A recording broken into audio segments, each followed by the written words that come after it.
Esto es Confluencia, el podcast. Que desde el punto de vista humano, el médico venezolano se diferencia totalmente del resto. El médico venezolano tiene una labor humanista muy importante por nuestra formación, ¿verdad? Ahora bien, hay que destacar que desde el punto de vista de infraestructura, acceso a tecnología y medicamentos, nosotros tenemos un atraso significativo con respecto a otros países del mundo. Pero creo que con la sapiencia que hemos adquirido en los últimos años, hemos venido, por supuesto, ofreciendo cada día una mejor atención médica para nuestros pacientes y hemos sabido, por qué no, destacarnos en esta esfera mundial. Y cuando vamos a los congresos, siempre los médicos venezolanos estamos llevando trabajo, estamos presentando conferencias y eso es algo muy bonito porque nos demuestra esa capacidad de resiliencia. En aquel momento mi sueño era hacer endocrinología en Mérida. Para mí, hasta el sol de hoy, Mérida tiene el mejor posgrado de endocrinología, con el respeto de todo el mundo, pero tiene el mejor posgrado de endocrinología de Venezuela. Entonces, sin embargo, hay corazón por la UDO y ya vamos a hablar de eso. Presentados por Juega y Gana con nosotros, apuestasroyal.com. Hotel La Jarreal, tu hotel amigo. Costa, sabor y tradición. Restaurante Puy, los sabores de siempre para crear momentos inolvidables. DB Cauchos Store, descubre tu mundo. DB, Centro Odontológico Endo Rangel, nos hacemos cargo de tu salud bucal. Me acompañan buscadores de libros, más lectores, mejores ciudadanos. Laboratorio Dental, Lab Dental, by Erika Parra. Mundo Down Venezuela, una fundación que promueve la inclusión. Hola mis queridos Confluencers, qué bueno volvernos a encontrar en un nuevo episodio. Mi nombre es Ixa Flores para los que no me conocen y los que ya están suscritos a nuestro canal, bueno, bienvenidos. Recuerda siempre suscribirte, darle a la campanita, comentar y dejarnos tu comentario, que es muy importante para nosotros crecer en esta comunidad. Hoy estoy muy bien acompañada, me acompaña un confluencer muy especial. Él es el doctor Marcos Lima. No es cualquier doctor, es endocrinólogo, aparte que ha fusionado dos de las cosas que más me gusta, que es la parte educativa con la parte científica y médica. Bienvenido, doctor. Muchísimas gracias, Ixa. Para mí es un placer tenerte acá en mi consultorio y, por supuesto, poder compartir con todos tus confluencers en tu podcast. Oye, nosotros contentísimos de tenerte y hay muchos mitos a través de las redes sociales que nosotros queremos, digamos, ir deshojando la margarita y qué mejor que hacerlo contigo. Pero antes de entrar en materia, quiero que me hables un poquito de esa infancia antes de llegar a la medicina, porque tengo entendido que vienes de una familia donde hay investigación, ciencia, medicina y quiero saber si esa vocación de servicio es arraigado por el ámbito familiar o siempre soñaste con ser médico o fue inducido. No, realmente yo te puedo decir con propiedad que prácticamente desde que yo estaba en segundo grado, ya yo decía que iba a ser médico. Como bien comentas, yo vengo de un hogar académico. Mis dos padres, los dos son médicos. El doctor Miguel Lima Hostos, uno de los fundadores, además de la Escuela de Medicina de la Universidad de Oriente en el Núcleo Bolívar. Y mi madre, la doctora Carmen Martínez de Lima, quien además fue directora también de la Escuela de Ciencias de la Salud. Entonces, pues crecimos en un hogar muy académico, donde estaba muy arraigado el valor de la educación como medio, por supuesto, para poder crecer y progresar en la vida. Y bueno, yo te diría que fue indudablemente el ejemplo de mis padres muy determinante para que yo decidiera ser médico. Algo que quiero destacar también, y bueno, lo he comentado también en otras entrevistas, que cuando niño yo era muy enfermizo, siempre me enfermaba de las amígdalas, me daba mucha amigdalitis, y mi pediatra era el doctor Félix Castillo. Y yo obviamente tenía mucha relación de amistad con el doctor Félix porque su hijo estudiaba conmigo primaria. Y el doctor Félix siempre iba para la casa, me atendía por allá, se quedaba jugando Nintendo conmigo. Entonces yo decía, no, el mejor trabajo es el de este señor. Porque claro. Este señor va para mi casa, juega Nintendo conmigo, después se va, vuelve al otro día, me quitaba las cintas de Nintendo, me traía cintas de Nintendo de él, las intercambiamos y de verdad que fue una figura muy determinante también para que yo quisiera ser médico. Ahora te pregunto una confidencia aquí entre tú y yo. Cuando pequeño, ¿te colabas en el laboratorio de papá, jugabas a ser científico, llegabas a tocar algunos de sus instrumentos? No, de mi papá, no, de mi mamá. Porque como faltaba mucho al colegio, entonces mi mamá me llevaba a donde ella trabajaba. Mi mamá es profesora de la Escuela de Salud Pública de la Universidad de Oriente. Y bueno, me llevaba mucho a la Sabanita, los Aceiticos específicamente, que es donde queda el Departamento de Salud Pública. y prácticamente yo me la pasaba allí metido, tenía que entrar a las clases de mi mamá o entraba a las clases de las amigas de mi mamá, la profesora Mirna, la profesora Reina Canónico, el profesor César Blanco, y obviamente pues eso tuvo una influencia muy grande en mí. Oye, estamos desde Ciudad Bolívar, la capital del estado Bolívar, Venezuela, para todos los que se suscriben.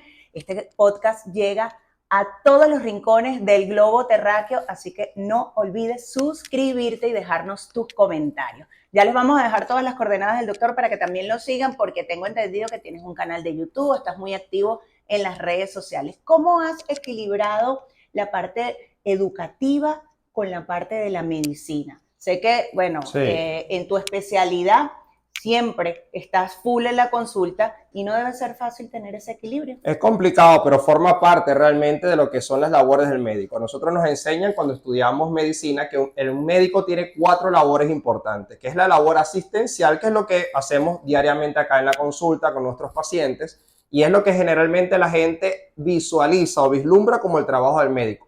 Pero el médico no es nada más asistencial, el médico tiene también una función docente.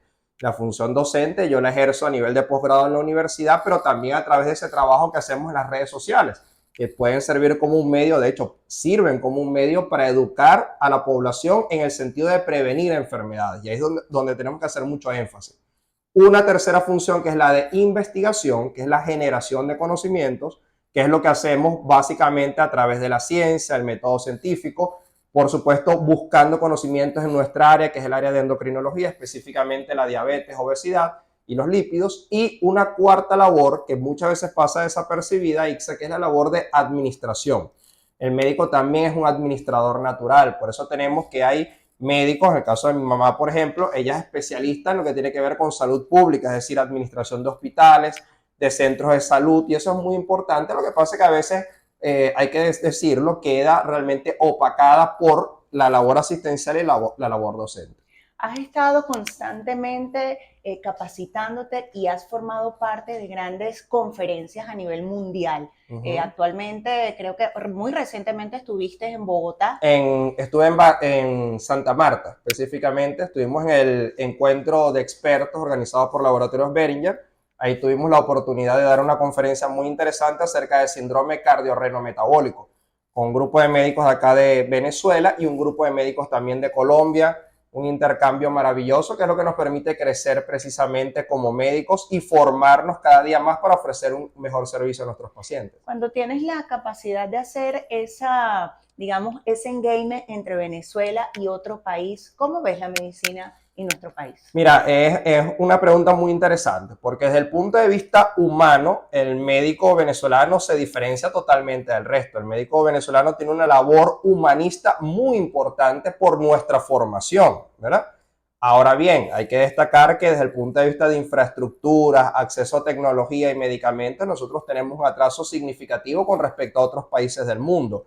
Pero creo que con la sapiencia que hemos adquirido en los últimos años, hemos venido, por supuesto, ofreciendo cada día una mejor atención médica para nuestros pacientes y hemos sabido, por qué no, destacarnos en esta esfera mundial.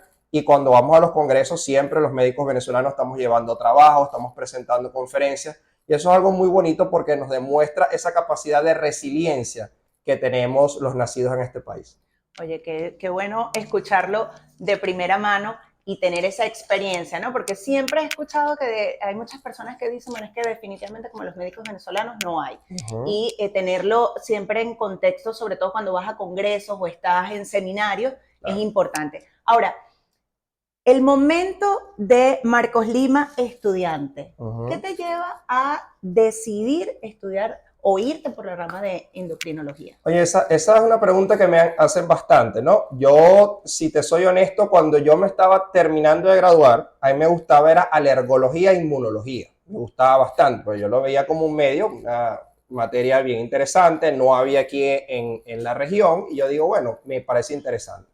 Pero la influencia de uno de mis maestros, el doctor Abigail Marín Velázquez, él era internista cardiólogo, él me comenzó a introducir en el mundo de los estudios de cardiometabolismo, específicamente síndrome metabólico. El síndrome metabólico, para el que no lo sepa, es la combinación en un paciente de obesidad, hipertensión arterial, diabetes mellitus y alteraciones de colesterol y triglicéridos. Entonces, Mira, yo siempre he dicho que lo que pone Dios, eso tiene siempre un fin. Realmente comenzamos a hacer estudios en esa área de investigación, me comenzó a gustar. Cuando ya estaba haciendo el artículo 8, que es lo que llamamos el año rural, comencé a ir a congresos con él me dio la oportunidad de comenzar a exponer en los congresos y wow, yo como que comencé a ver la cuestión y dije, pues esta área me gusta mucho también, y también hace falta en la región. Entonces me recuerdo siempre una noche estaba en la casa con mi papá y con mi mamá cenando y vengo y le digo a mi mamá, oye mamá, ¿qué tú piensas de endocrinología? Me dijo, es interesante, ¿por qué no? Es interesante. Entonces ya ahí me comenzó como que a dar pie de que podía ser, ¿no?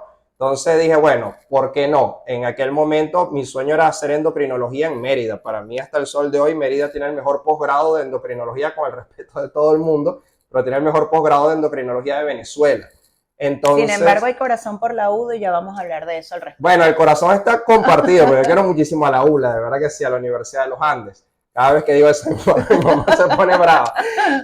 Pero yo creo que está un 50 y 50. Pero el hecho es que allí comienzo a averiguar cómo hacer el posgrado en Mérida.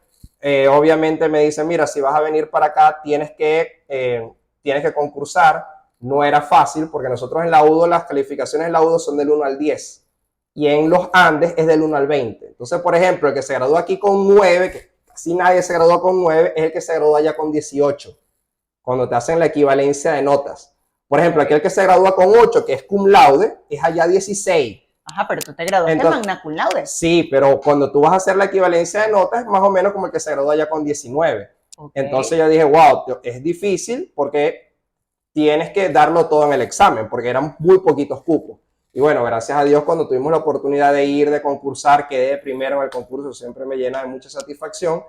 Me permitió ingresar allí y de verdad que la experiencia en Mérida increíble, increíble. Tanto es así que yo siempre cuento, cuando yo voy a culminar el posgrado, me dicen allá en la universidad, me dicen, mira, en la Universidad de los Andes tienes contrato, aquí tienes, quédate en Mérida, quédate con nosotros, pero dijiste, ya yo tenía mi corazón en Ciudad Bolívar y bueno, la mejor decisión que pude haber hecho, aun cuando amo Mérida profundamente y la Universidad de los Andes, mi decisión ya estaba tomada en regresar a Bolívar. Me comentaste en CUBE que estás formando parte actualmente de la Sociedad Venezolana de la Junta Directiva Nacional. De la Junta Directiva Nacional. Sí, yo desde que me gradué en el 2013 ya era miembro, porque tú tienes que presentar un trabajo para ingresar en la Sociedad Venezolana de Endocrinología. Okay.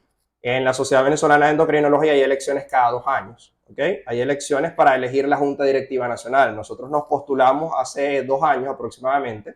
Y bueno, quedamos en las elecciones. Yo soy el vocal actualmente en la Junta Directiva Nacional. Interesante, el presidente actual de la Sociedad Venezolana de Endocrinología es el que era el coordinador de posgrado cuando yo estudié.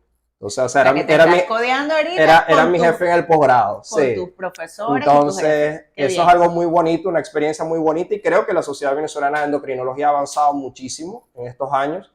Cada día tenemos más miembros y, por supuesto, estamos tratando de que las personas vean que es atractivo estudiar esta carrera. No hay muchos endocrinólogos en el país, lamentablemente, y queremos, por supuesto, o entendemos que las enfermedades metabólicas son, por ejemplo, la diabetes mellitus, está entre las primeras 5 causas de mortalidad en Venezuela.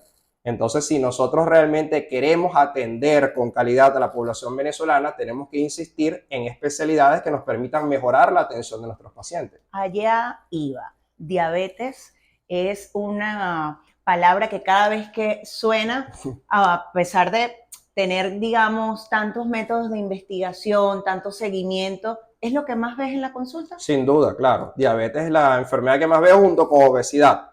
Y es que realmente van de la mano, además, porque no es que, siempre le digo a los pacientes, no es que usted está bien hoy y de repente al otro día se volvió diabético. Realmente es un continuo donde el paciente, antes de ser diabético, comienza teniendo obesidad. Obviamente tiene un background genético también importante, tiene herencia probablemente familiar, tiene malos hábitos, el paciente es sedentario, tiene una alimentación hipercalórica, alta en calorías y alta en ultraprocesados, se vuelve obeso, pasa muchos años obeso, el paciente hace resistencia a la insulina, después que hace resistencia a la insulina, hace diabetes tipo 2, después que hace diabetes tipo 2, pasa mucho tiempo no diagnosticado, no tratado, luego hace las complicaciones, luego hace nefropatía, luego hace retinopatía, es decir, un cúmulo de cosas que es lo que a la gente le tiene miedo, porque fíjate, yo siempre le digo a las personas, usted por ser diabético no se va a morir. Lo que mata al paciente diabético son las complicaciones que genera la enfermedad. La número 1, las enfermedades cardiovasculares. Si tú ves desde el punto de vista estadístico, las enfermedades cardiovasculares son la principal causa de muerte en un paciente diabético. El 65% de los diabéticos muere por causa cardiovascular. Entonces, tenemos que tener una visión holística de nuestros pacientes, una visión integral, entender que el diabético no es del endocrinólogo nada más, que el diabético tiene al endocrinólogo, al cardiólogo, al nefrólogo, al oftalmólogo, es decir, tiene un grupo de especialidades que nos permiten abordar de manera realmente integral al paciente con un enfoque de unidad, por supuesto. ¿Y cuáles son esos primeros síntomas que debe tener el paciente para asistir a la consulta? Mira, esa es una muy buena pregunta porque muchas veces es asintomático. De hecho, la inmensa mayoría de las veces es asintomático. Una persona puede tener la glucosa alta, o sea, el azúcar alto, y no sentir realmente nada. El problema es que los pacientes generalmente asisten cuando ya hay síntomas. Entonces, el paciente que te dice, mire doctor, yo estaba perdiendo peso, me levantaba hasta 6 veces en la noche a orinar, orinaba cada ratico, bebía mucha agua, me hice la prueba y tenía el azúcar alto. Entonces, cuando ya tú llegas a ese punto, ya tú sabes que es un paciente que viene desde hace mucho tiempo con diabetes, pero no estaba diagnosticado. Entonces, ¿cuál es mi sugerencia en la población? Que si usted tiene antecedentes familiares positivos, o sea, un papá, una mamá diabético o un hermano diabético, y usted tiene obesidad, es una persona sedentaria, realmente no tiene una buena alimentación, hacerse por lo menos una glucemia de ayuna, por lo menos una vez al año, porque eso nos permite, antes de llegar a la diabetes, tenemos la prediabetes. ¿Cuál es el prediabético? Esa persona que tiene una glucemia de ayuna entre 100 y 125. Ya desde allí, si tú lo detectas, tú puedes colocar tratamiento y prevenir el avance de la condición. Y eso es importante. Siempre va a ser prevención ante todo. Mira, yo soy un médico eminentemente preventivo. Yo creo que ahí me ayudó mucho el enfoque de mi mamá, que como comenté es médico en salud pública, y yo creo que lo mejor que tú puedes hacer en medicina no es curar, es prevenir. O sea, tú no puedes esperar que una persona se enferme para tú tomar cartas en el asunto. Tú tienes que prevenir. Y lo bueno de estos medios como que nos permiten precisamente llegar a un mayor grupo de población es precisamente educar a la población, porque una población que está educada es una población que está empoderada y que va a poder prevenir diferentes enfermedades. Y hablando de educación, bueno, ahora que el mundo está abierto a todo el tema de las redes sociales y que la información es un poco más inmediata que unos años atrás, ¿qué opinión te merece a estas nuevas tendencias alimenticias, digamos, regímenes dietéticos, diversos tipos de, ¿cómo lo pudiéramos decir de manera no ofensiva? Digamos, de automedicación que la gente ha asumido porque, bueno, porque en las redes sociales dice que eso es. Te pongo un ejemplo, el tomar agua con limón en la mañana o el agua con sal, o bueno, porque yo he leído que eso alcaliniza la sangre, que eso me va a ayudar a bajar la grasa. ¿Qué opinas? El agua con limón te ayuda a rebajar si el limonero vive a 20 kilómetros de tu casa. Ahí sí te ayuda a rebajar. Es la única manera. Y si te vas caminando a comprar los limones. Es la única manera que te ayuda a rebajar. Hay que destacar o hay que diferenciar lo que es información peligrosa en redes, ¿ok? De lo que es información verdaderamente fiable en redes. Pues es absolutamente diferente. Los americanos le llaman misinformation, ¿ok? Información errada en redes. Si tú, por ejemplo, tomas agua con limón, no te va a pasar nada. Okay, eso hay que decirlo, no te va a pasar nada bueno, no te va a pasar nada malo. Ahora, si tomas agua con limón a cada ratico es diferente, pues se te va a dañar el esmalte dental, puedes tener mayor acidez gástrica, etcétera, ¿ok? Pero de que eso te va a ayudar a rebajar, absolutamente nada, ¿ok? Eso es importante destacarlo. ¿Qué es lo que te permite a ti perder peso? Hacer déficit calórico. Todos los seres humanos tenemos algo que se llama balance calórico. El balance calórico viene dado, por un lado, por las calorías ingeridas en un día, y por otro lado por las calorías gastadas en un día. El gasto energético depende a su vez de 3 factores. Depende, Ixa, del metabolismo basal en reposo, que cada ser humano tiene un metabolismo basal en reposo propio que en parte es determinado por su masa muscular. Depende del gasto energético asociado al ejercicio y depende de otro factor que llamamos termogénesis alimentaria. Entonces, quiere decir, y disculpa que te interrumpa, claro, que esos regímenes de 21 días que son protocolos para todos no funcionan. Tiene que ser, o sea, dieta de 21 días, de un mes, de 2 meses, eso no sirve. Lo que es importante es que las personas entiendan que los cambios en estilo de vida tienen que ser sostenibles en el tiempo y tienen que ser persistentes. Pero nosotros no podemos aspirar a que una persona a perder años de mal control en 21 días. Eso no tiene ningún sentido. Okay. Otra cosa, con respecto a lo del agua con sal. El agua con sal, si tú, por ejemplo, eres un maratonista y vas a correr un maratón, estás en situación de calor extremo, etcétera, tiene sentido agua con sal. Pero si eres una persona de la población general que no estás corriendo ningún maratón, no tiene ningún sentido estar tomando agua con sal. ¿Por qué? Porque todas las personas tenemos un equilibrio entre la ingesta de sodio al día, que más o menos puede ser entre 2 a 5 gramos al día. Pero más de 5 gramos al día, los estudios son muy enfáticos en que vamos a tener un aumento en la presión arterial, porque hay una correlación entre mayor sodio, mayor presión arterial. De hecho, agua con sal se lo mandan a las personas, por ejemplo, que son hipotensas, que tienen presión arterial baja. Okay. Ahí tiene sentido agua con sal. Segundo, cuando tomas agua con sal, ¿qué hace nuestra célula? Si tú aumentas el contenido de sodio en el espacio extracelular, nuestra célula saca líquido del medio intracelular al medio extracelular y nuestras células se deshidratan. Adicionalmente que nosotros vamos a eliminar ese sodio por la orina a través de algo que llamamos diuresis osmótica. Entonces vamos a estar continuamente más bien deshidratados. En tercer lugar, vamos a tener mayor riesgo de cálculos renales, de litiasis. ¿Por qué? Porque la mayoría de los cálculos renales son de oxalato de calcio o son de oxalato o son de urato, de ácido úrico. Entonces, mientras mayor sal, mayor riesgo de precipitación y mayor riesgo de formación de cristales.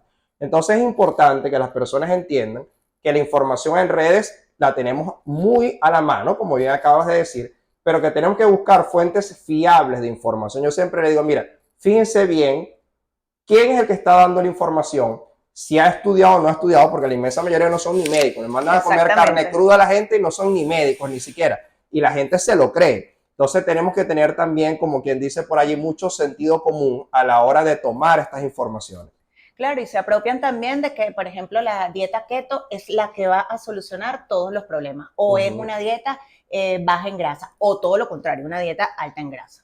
Hablando de grasas, sí. ¿Todas las grasas son malas? No, de hecho hay grasas que son saludables. Hay, por ejemplo, un conjunto de grasas que se denominan grasas insaturadas, que pueden ser monoinsaturadas o poliinsaturadas. Esas grasas más bien se ha demostrado, Ixa, que son saludables, que son favorables para el corazón. ¿Qué ejemplo tenemos? Por ejemplo, el aguacate. El aguacate se ha demostrado que ayuda a disminuir el riesgo de infarto y de enfermedad cerebrovascular. Eso está bien demostrado. Tenemos, por ejemplo, los frutos secos, la almendra, el merey, que lo tenemos tanto aquí en Ciudad Bolívar.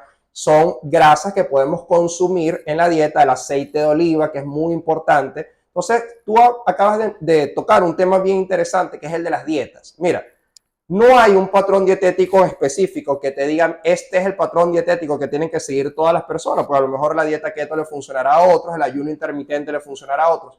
Pero si hay un patrón dietético que tiene una medicina basada en la evidencia muy grande, que ha demostrado que ayuda a disminuir riesgo de diabetes, disminuir riesgo de enfermedad cardiovascular, que es la dieta mediterránea. ¿Cuál es la dieta mediterránea? La dieta mediterránea es una dieta alta en grasas insaturadas, como por ejemplo aceite de oliva, que se come mucho en los países de la región mediterránea, aceite de oliva, nueces, semillas, que en el caso de nosotros pudiera ser frutos secos, granos, también importante, granos, y pescados azules, porque los pescados azules son pescados ricos en omega 3. Aquí tenemos, por ejemplo, en Venezuela la sardina, que es tan económica, y la sardina es un pescado muy rico en omega 3. Entonces son cosas que podemos añadir a nuestra dieta, a nuestra alimentación, que van a tener un beneficio porque son antiinflamatorios, antioxidantes y antiaterogénicos. Y aparte que eso va a prevenir esos casos de obesidad que estoy segura le llegan muchas veces al consultorio. Hay una ola ahorita con el tema del Ozempic.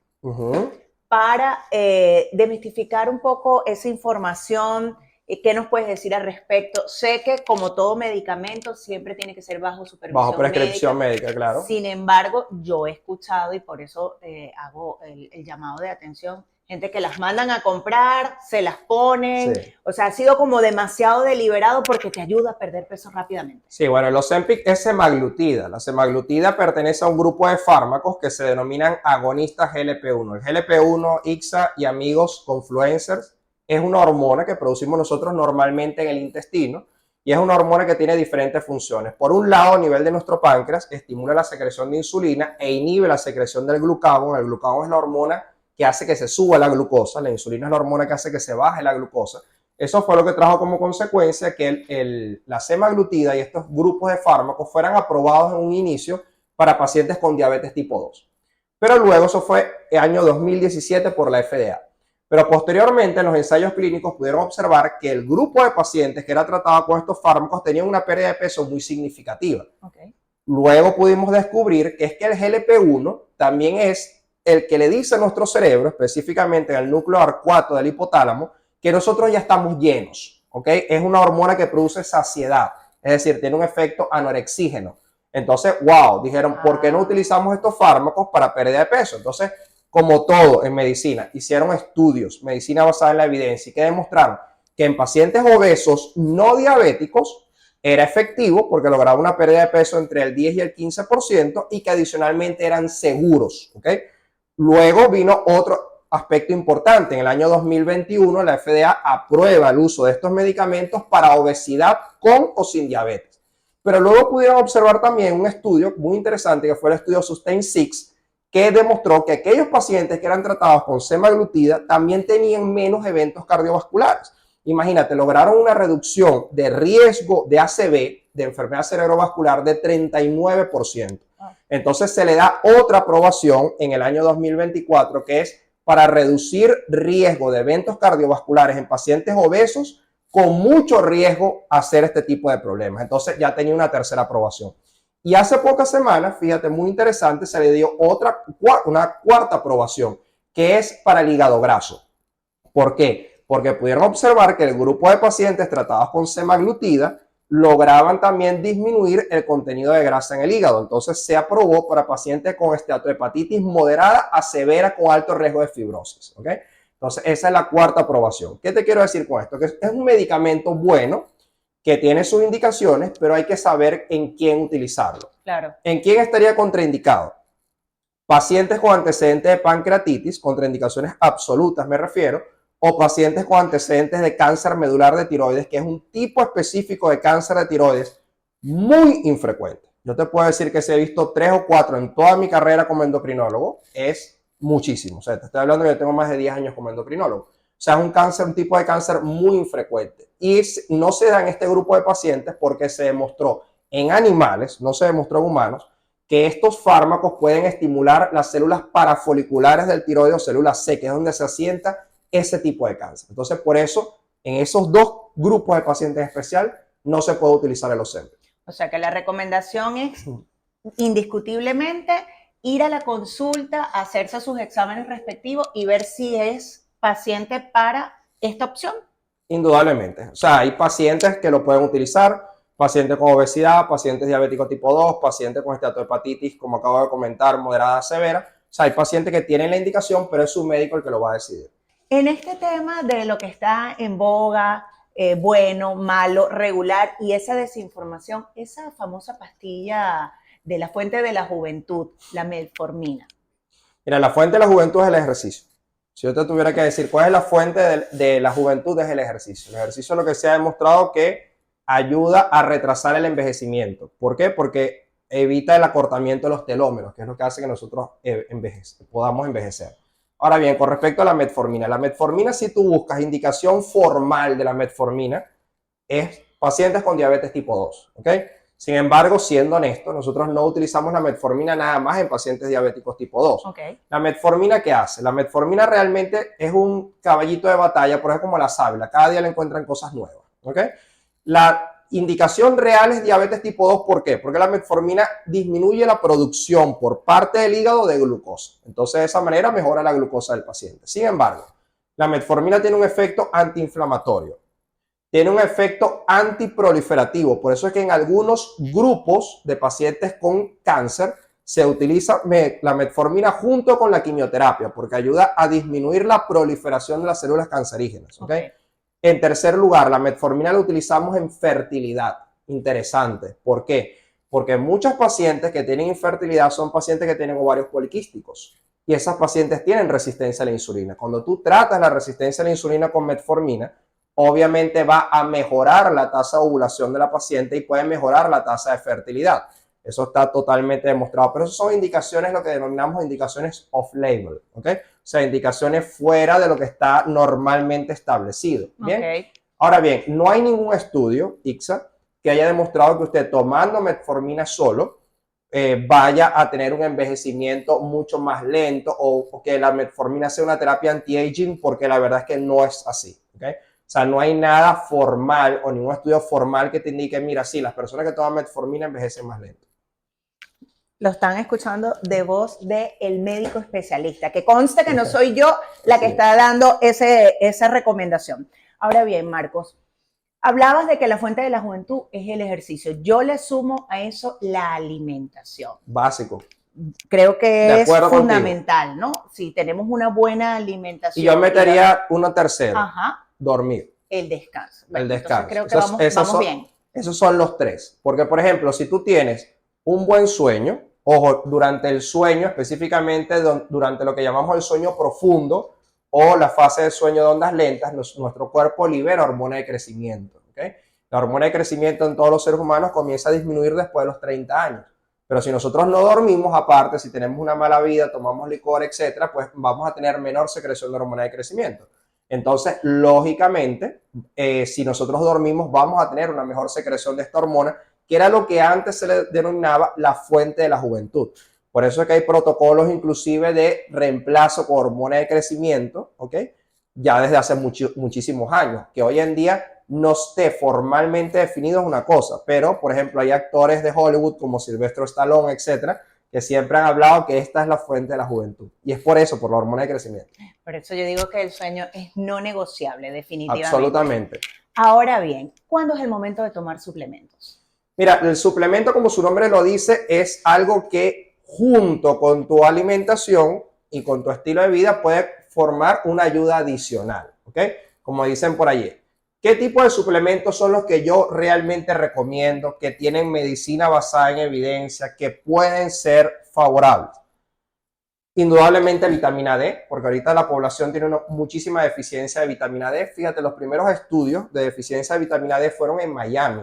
Y uno diría, wow, pero ¿cómo puede haber deficiencia de vitamina D en Miami con tanto sol? Realmente lo hay.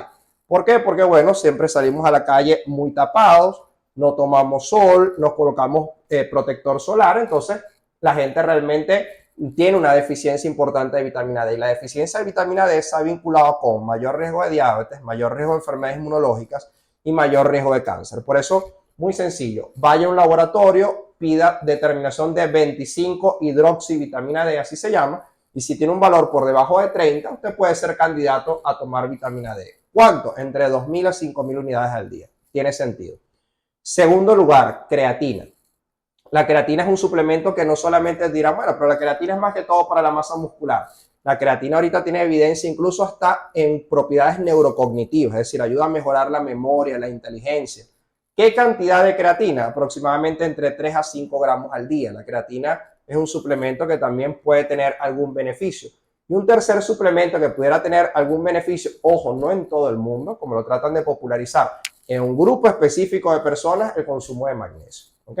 ¿Por qué? Porque también hay una prevalencia muy alta de hipomagnesemia, que es niveles bajos de magnesio.